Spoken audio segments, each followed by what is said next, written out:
আজকে পোনায় আর আমি আম পাড়তে এসেছি আমাদের মাঠে।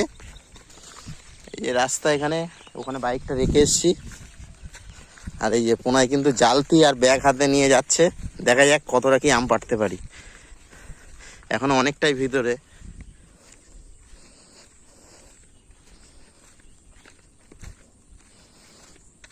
মাঠের মধ্যে এখানে কিন্তু মাছ চাষ হয়। তবে যারা এখানে মাছ ধরে তারাই এখানে হয়তো দোল টোল খাওয়ার জন্য করে রেখেছে। একটা বোট আছে আর এই যে মাছ চাষ। এখানে এটা আমাদের নয়, তো আমাদেরটাই যাচ্ছি। চলো দেখা যাক আমাদের। অবশেষে আমাদের পুকুর পাড় চলে এলাম। 15-20 মিনিট হাঁটার পর এই যে আমাদের পুকুর।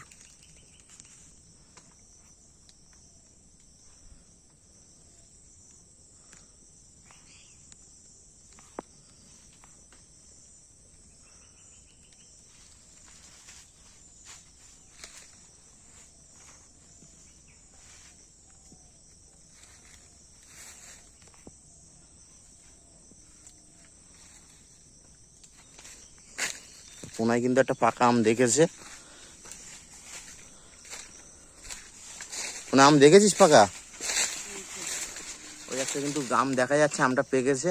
পোনায় পাড়ছে, এই যে পোনায় গোলাপ খাস দেখে মনে হচ্ছে। আমটা দেখি পোনায়।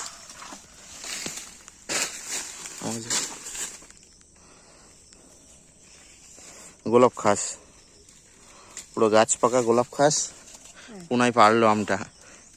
এটাও কিন্তু পাকা, এটাও দেখতে পাচ্ছ, এটা পেকে গেছে। তবে কালার এটা লাল নয়, এটা হলুদ। এখন এগুলো পেড়ে আমাদের বাড়িতে নিয়ে যেতে হবে। বাড়িতে নিয়ে যাওয়ার পরে পেকে যাবে। এই যে আম, এগুলো ছোট, তবে গাছের আম যখন পেকে গেছে এগুলো নিশ্চয়ই পাকার মতো হয়ে গেছে।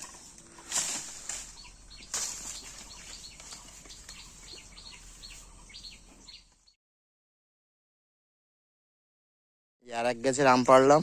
আম নেই এখানে বেশি, আম সব লোকে পেড়ে নিয়ে চলে গেছে। মাঠে তো এখানে কোনো একটা লোক বসতি কিচ্ছু নেই। 15-20 মিনিট হাঁটতে হবে, তারপরে গ্রাম পাওয়া যাবে। তো চল ওখানে রাখ।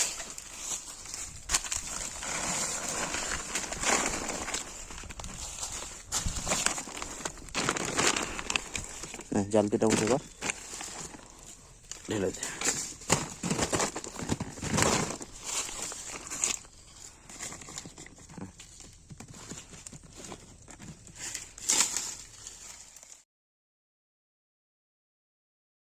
গাছ থেকে পেড়ে কিন্তু পাকা আম খাচ্ছি, এই যে পোনাও খাচ্ছে।